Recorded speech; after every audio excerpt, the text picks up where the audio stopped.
si on devait trouver la mida, la qualité de Avraham Avinu.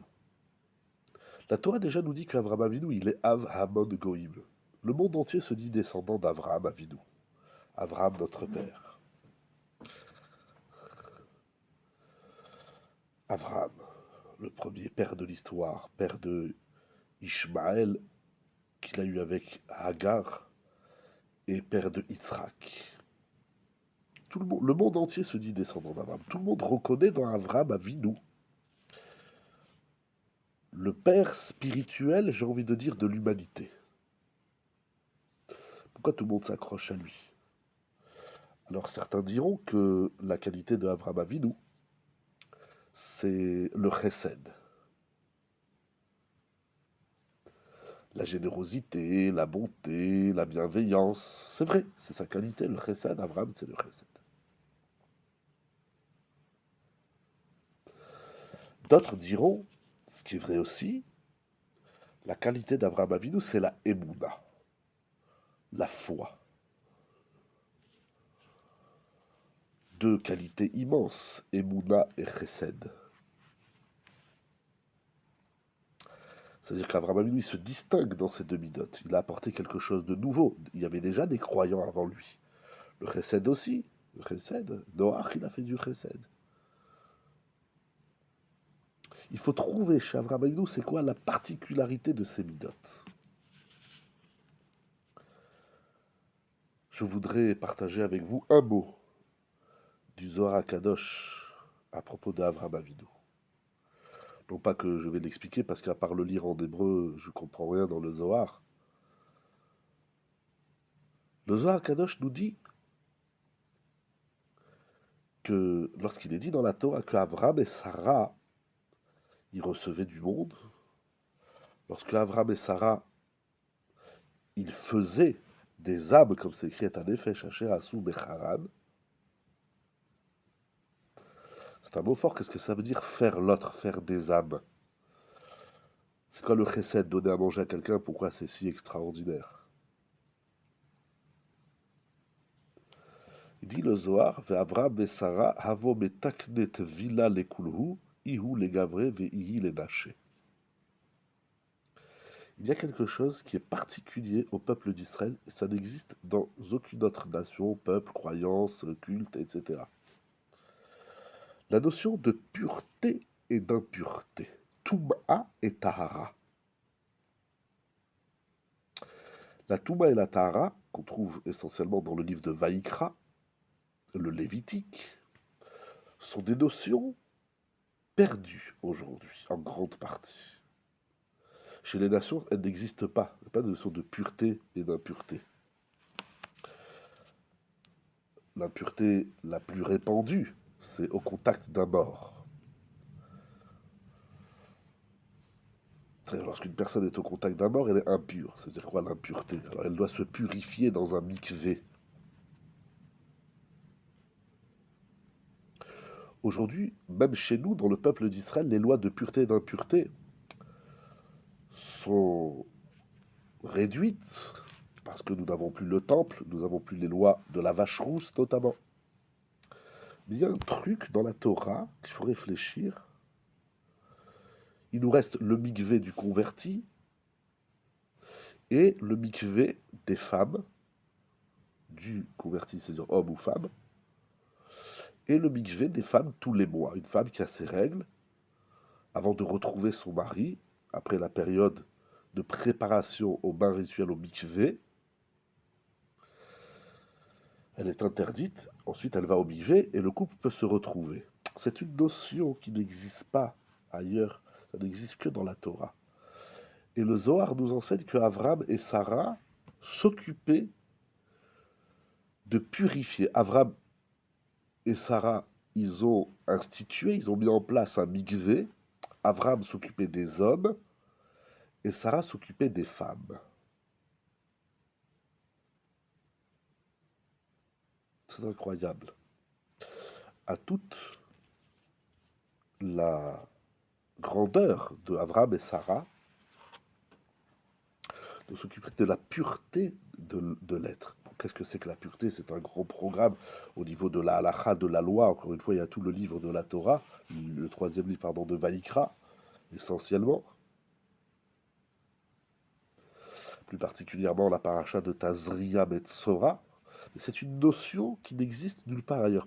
On se distingue des nations, parce que c'est pas grave d'être distingué des nations. Les nations elles-mêmes, entre elles, elles sont distinguées. Vous voyez bien, les Russes veulent se distinguer des Américains, le monde occidental, le monde oriental, etc., etc. Donc, de se distinguer des autres, c'est pas propre au peuple juif. Personne ne veut être comme l'autre. Le monde parle beaucoup d'identité, etc. Les chocs des identités, les rencontres des identités, les guerres des identités, etc. La richesse des identités. Donc de dire qu'Israël est distingué, différent des nations, il n'y a rien d'extraordinaire. Les nations elles-mêmes, il y a 70 peuples, 70 nations. La Torah les reconnaît comme telles, elle leur donne une légitimité. Et chaque nation, elle a sa particularité, chacune est distinguée de l'autre. Donc d'être distingué de l'autre, c'est pas dramatique. Il y a pas... Aujourd'hui, on en fait des guerres, mais il faut se calmer. La particularité d'Israël, le... c'est ce mikvé, ce bain rituel, dont malheureusement, beaucoup de couples ne pratiquent pas, et c'est dommage et c'est dramatique. C'est la qualité d'Abraham Avinu. Abraham et Sarah, nous dit le Zohar, je ne sais pas, Abraham et Sarah, nous dit le Zohar qu'ils avaient un mikvé, ils purifiaient les hommes par Abraham et les femmes par Sarah. L'eau, Baïm, parce qu'un mikvé c'est fait avec de l'eau. Ça, le Zohar va lire plusieurs psukim dans Yov, dans Bereshit. C'est-à-dire que leur chesed et leur émouna, leur bienveillance envers autrui et leur foi est liée à la notion de pureté. Et ça, c'est propre à Israël. Ça n'existe pas. Ça n'existe pas un autre culte où les femmes, elles vont au mikvé tous les mois. Où les hommes impurs, après il y a le mikvé, ce qu'on appelle Tvilat Keri, la Takana de Ezra, le Midag du Harizal. C'est encore une autre dimension. Mais il faut réfléchir, j'ai pas de... Où on voit chez Avraham Avinu cette notion de se soucier de la pureté des hommes et de Sarah pour la pureté des femmes. C'est la qualité de Noavot. Ils ont écrit l'histoire d'Israël, l'histoire même de l'humanité. Prenez Avraham Avinu. La Torah elle-même, elle dit qu'Avraham Avinu, il appartient à tout le monde. Il est Av Hamon Goïm. Il est le peuple des nations. On ne dit pas qu'Avraham, il nous appartient. Moshe Rabbeinu, peut-être, c'est que au peuple d'Israël. Les autres cultes ne voient pas en Moïse, comme ils disent. Bon, voilà, c'est dans l'histoire, il y a eu Moïse, mais ils n'en font pas une référence. Moshe, il appartient au clan d'Israël, mais Abraham, il appartient à tout le monde. Donc quand les uns et les autres disent Abraham, c'est notre père, et etc., oui, oui, il n'y a pas de problème. Nous, on le dit aussi, on te le dit avant que toi tu le dises. Oui, Abraham, il est le père de tout le monde, mais qu'est-ce qu'on prend d'Abraham Avidou?